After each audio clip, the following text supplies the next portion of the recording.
Praise the lord. ఈరోజు దేవుని ప్రార్థన కోసం కొద్దిసేపు మాటలు విందాం.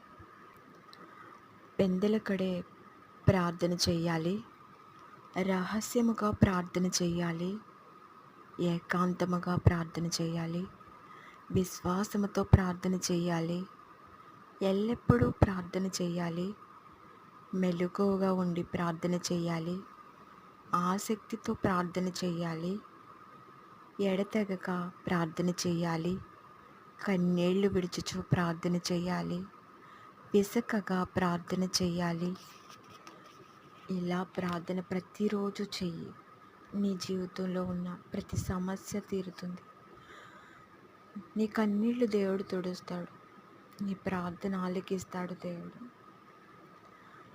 నీ సమస్యల నుండి, నీ శ్రమల నుండి దేవుడు విడిపిస్తాడు. ఈ ప్రార్థన ప్రతిరోజు చెయ్యి. ఆమేన్.